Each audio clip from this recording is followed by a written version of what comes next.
जी मेरे दोस्तों, ईरान ने आधिकारिक तौर पर पहली बार हार मान ली है। मेरे दोस्तों, सीधा रिपोर्ट आपकी स्क्रीन पर। इस रिपोर्ट को जरा ध्यान से मेरे साथ देख लीजिए।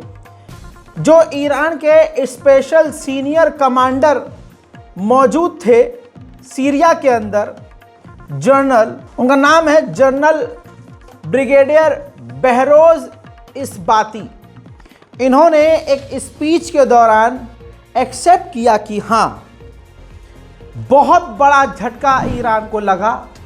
हम पूरी ताकत से, सालों की तैयारियों से अपने आप को मजबूती से सीरिया में तैनात करके रखे हुए थे और भारी मात्रा में हमारे वहाँ लोग थे। हमने नहीं सोचा था कि बशर अल असद की सरकार एक ही झटके में गिर जाएगी। हम मानते हैं कि बशर अल असद की सरकार का गिरना हमारे लिए सबसे बड़ी हार है। आज उसी हार की वजह से हम सीरिया से बिल्कुल बाहर हैं। मेरे दोस्तों, अब ईरान के एंटीज कमेंट तो करेंगे, भाई बहुत बढ़िया हुआ, देखा ईरान ने, लेकिन हार मानना भी मर्द की निशानी है। वरना पहाड़ों में नबी को जंग में छोड़कर छुप जाने वाले बाद में आकर कपड़ा झाड़ते हुए यही कहते हैं, अरे भाई साहब, हमने क्या जंग लड़ी, हुजूर आपकी मोहब्बत में हमने क्या जंग लड़ी। जबकि पता सबको होता है हुजूर को भी कि तो भौड़ा है, वापस आके ड्रामा कर रहा है। बहरहाल, उधर ईरान के बॉर्डर पर भी अब हलचल हो रही है, घुसपैठ करने की कोशिश की जा रही है। IRGC का एक फौजी बॉर्डर के इलाके पर आतंकी हमले में जो घुसपैठ करने की कोशिश कर रहे थे, मारा गया है। लीजिए, लेबनान का भी सौदा हो गया। कल ही मैंने बोला था, आज आपके सामने रख रहा हूं। लेबनान के नए राष्ट्रपति से मिल लीजिए। ये वही कमांडर जनरल है जिनको बनाने के लिए, राष्ट्रपति बनाने के लिए अमेरिका ने कहा था और लेबनान को लालच दिया था कि अगर ये राष्ट्रपति बन गए तो अरब, सऊदी अरब बहुत मोटी मदद करेगा लेबनान की और लेबनान को बनाएगा। ये अभी 24 घंटे पहले आपको अपडेट दिया था और अब आप देख लीजिए, वही हो गया जो अमेरिका चाहता था। जोसेफ ऑन इनका नाम है और ये कई बार इससे पहले भी राष्ट्रपति पद के लिए लड़ चुके हैं और 2 साल के चुनाव पॉज के बाद, यानी 2 साल से चुनाव नहीं था वहाँ पे, बार बार कैंसिल हो रहा था, अब जाकर चुनाव हुआ है और अब ये राष्ट्रपति बन गए हैं। अमेरिकी स्टाइल में इनका कैंपेन भी चला था। उसका एक फोटो दिखा रहा हूँ, जहाँ देखिए ट्रम्प के स्टाइल में इन्होंने लिखा था, same colour, same font, same design, make Lebanon great again. यानी जैसे पहले चल रहा था मेक अमेरिका ग्रेट अगेन, वैसे इन्होंने लिखा था मेक लेबनान ग्रेट अगेन। इसी तरह से मोहम्मद बिन सलमान का फोटो भी इन्होंने अपने चुनाव में प्रयोग किया था। लेबनान में भले ही नई सरकार बन गई है, लेकिन एक बार फिर से सबूत दिखा रहा हूं कि अंदर तक, ध्यान से देखिए, लेबनान के गांवों के बीचों बीच, सड़कों पर, खेतों में इजराइल के टैंक तैनात हैं और इजराइल की मिलिट्री घूम रही है।